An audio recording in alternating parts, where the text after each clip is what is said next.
Alors, pour continuer notre formation, n'est-ce pas, je vous disais tout à l'heure que nous sommes dans le cadre des techniques nécessaires pour la domestication dans cet élevage, c'est-à-dire quelles sont les techniques à mettre en œuvre pour pouvoir produire les vers blancs, mais quelles sont également les techniques à mettre en œuvre pour pouvoir avoir ses propres charançons. C'est ce sur quoi va porter cette formation, mais il y a un programme, n'est-ce pas, ou bien une approche technique, ou bien un itinéraire technique qu'on va naturellement suivre.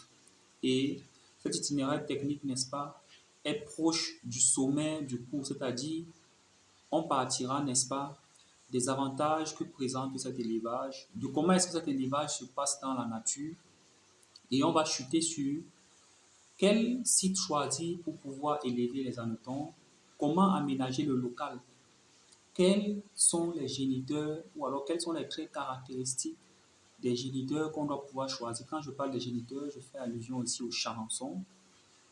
Quel charançon choisir?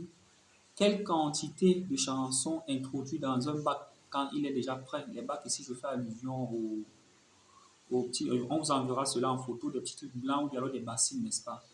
Comment aménager le local? Quel est le substrat propice, n'est-ce pas? Ou alors quel est le substrat le plus intéressant à introduire dans les bacs? Et quand on a introduit le substrat dans les bacs, combien de géniteurs y introduit? Combien de mâles, combien de femelles? Comment faire la différence entre le mâle et la femelle? Après avoir introduit les géniteurs, quelles sont les dispositions à prendre, n'est-ce pas? Donc c'est de ça qu'il sera question durant toute cette semaine. Ça, c'est en ce qui concerne la production des vers blancs. Maintenant, comment aménager le local pour introduire, n'est-ce pas, nos larves qui vont nous produire les, les charançons? Et quel est le substrat utilisé? C'est de ça qu'il sera question durant toute la formation.